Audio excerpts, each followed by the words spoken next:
लोकशाहीचा बुलंद आवाज, रिपब्लिकन वार्ता महाराष्ट्र।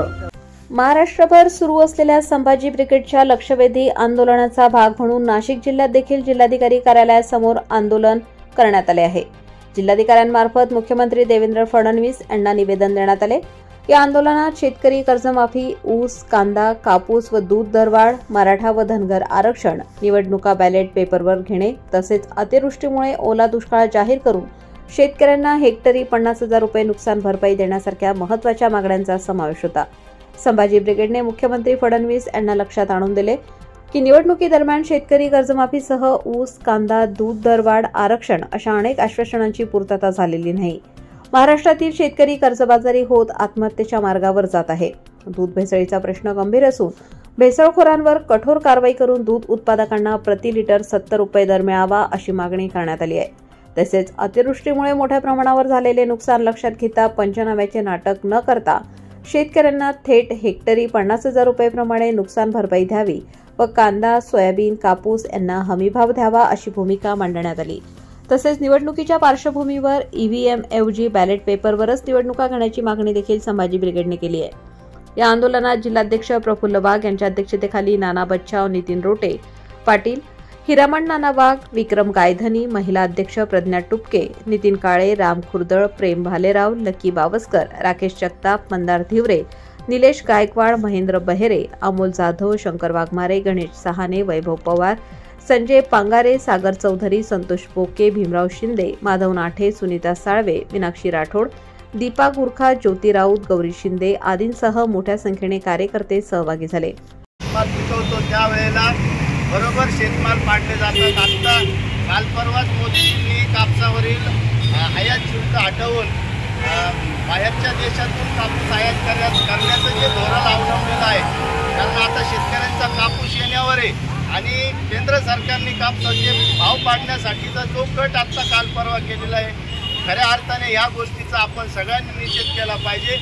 अशाच प्रकारे सगळ्या सोयाबीन असेल आणि ऊसाच्या संदर्भात आता प्रफुल्लने सांगितलं, एफआरपीच्या संदर्भात सुद्धा अशाच प्रकारचं सातत्याने केंद्र सरकारचं धोरण राहिलेलं आहे। त्याच्यामुळं आजचं जे संभाजी ब्रिगेडचं आंदोलन आहे खऱ्या अर्थाने आता होत असलेल्या शेतकऱ्यांच्या आत्महत्या थांबवण्यासाठी महाराष्ट्राच्या मुख्यमंत्र्यांनी खऱ्या अर्थाने भूमिका घेतली पाहिजे। कारण मतं घेताना यांना शेतकरी, कष्टकरी सगळे समाज दिसतात आणि ओबीसीच्या नावाने मतं घेऊन हे सरकार सत्तेवर आलं आणि मराठ्यांना एका बाजूला पाडण्याचा जो घात त्यांनी घातलेला आहे, खऱ्या अर्थाने ही सुद्धा निषेधार्ह बाब असून मला वाटतं आपण सगळ्यांनी एकत्र राहून शेतकऱ्यांचा हा लढा कायम लढला पाहिजे अशा प्रकारचं सगळ्यांना आवाहन करतो। शेतकऱ्यांचा 7/12 कोरा झालाच पाहिजे, मराठा ओबीसी वाद मिटलाच पाहिजे। आज संभाजी ब्रिगेड नाशिकच्या वतीनं महाराष्ट्रभर जिल्हाधिकारी कार्यालयाच्या समोर लक्षवेधी आंदोलन हे सर्व जिल्ह्यांमध्ये करण्यात येत आहे। यामध्ये नाशिक जिल्ह्याचा देखील सहभाग आहे। आज या स्थळावर विचारमंचावर उपस्थित शेतकरी नेते, मराठा आरक्षणाचे आंदोलनकर्ते नाना बच्छाव, हिरामण नाना वाघ, नितीन रोटे पाटील त्यांच्या मार्गदर्शनाखाली हे आंदोलन जिल्हाधिकारी कार्यालयाच्या खाली होत आहे। आमची सरकारला विनंती आहे, सातत्यानं गेली 35 वर्षापासून जे घोंगडं तुम्ही भिजत घातलंय ते आता वाळत टाकण्याची वेळ आलेली आहे। उद्यावर बैलपोळा आलेला आहे, पोळ्याचा सण आलेला आहे। आमचा श्रमकरी शेतकरी, कष्टकरी ज्या बळीराजाला आपण अभिवादन करतो, ज्या भरोश्यावर तुमचं सरकार आलं देवेंद्रजी, त्या शेतकऱ्याला असं कितपत पाडणं योग्य नाही। ज्या अनुषंगानं नितीन रोटे पाटील असतील किंवा विकी गायधनी असतील, नाना बच्छाव असतील, यांच्या नेतृत्वामध्ये शहापूरला जे आंदोलन झालं दूध दरवाढीच्या विरोधातलं, ही दूध दरवाढ सरकारनं अजूनही घोषित केलेली नाही। दूध भेसळ रोखली पाहिजे। सहकारी संस्था ज्या आहेत ज्या दूध भेसळ करतात त्यांच्या विरोधामधलं हे आंदोलन आहे। ती दूध भेसळ थांबवून दुधाला 70 रुपये लिटरचा हमीभाव मिळावा अशी मागणी या निमित्तानं आम्ही करत आहोत।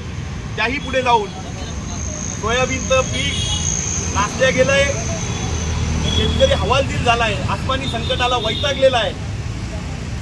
ऊसाला 1 रब्बी FRP मिळावी आणि 7 दिवसाच्या आत त्या शेतकऱ्याचं पेमेंट दिलं जावं, ही खऱ्या अर्थानं आजच्या आंदोलनाची मागणी आहे.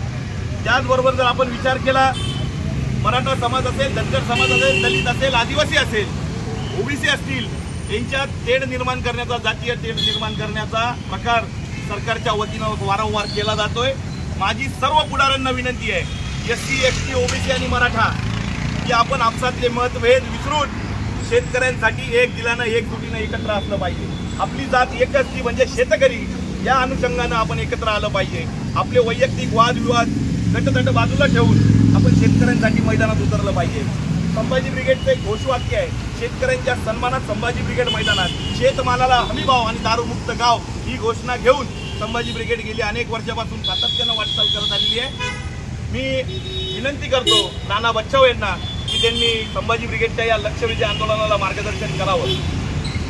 रिपब्लिकन वार्ता वृत्तसंकलन विभाग, Nashik. Subscribe now and press the bell icon. Never miss an update.